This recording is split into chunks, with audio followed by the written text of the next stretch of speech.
Ang dating mano-manong paghahalo ngayon, may makina na. Ang dating naglalakad para mag-deliver, may sariling service na.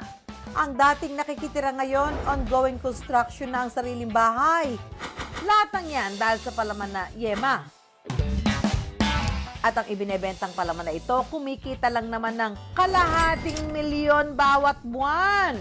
Kilalanin ng batang milyonaryo sa likod ng Yema Spread business na ito.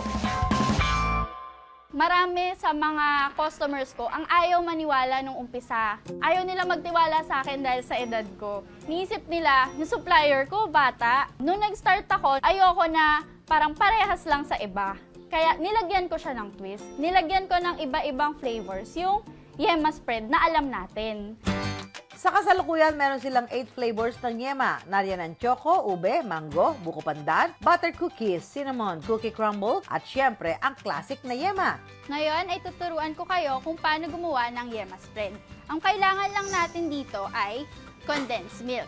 Kailangan tanggalin natin yung label. Kasi ito mismo yung gagamitin natin sa pagluto. Ngayon, ilalagay na natin yung condensed milk dito sa kaldero. Kailangan yung condensed milk na ilalagay nyo, yung lata, is nakasubmerge siya doon sa tubig.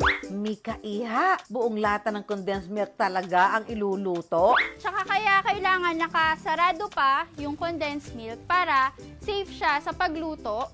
Pantay yung pagkakaluto niya, kailangan siyang pakuluan ng 8 hours para talagang lumapot yung Yema Spread natin.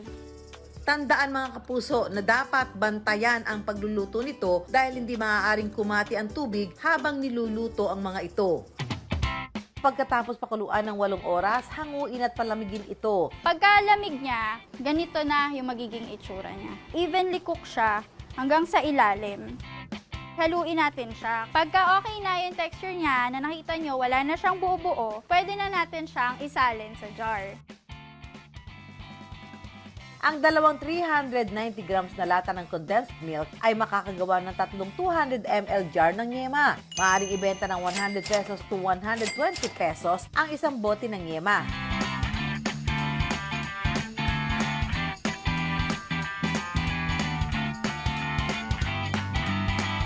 Masarap po, hindi po siya nakakasawa. Sakto lang po yung tamis niya.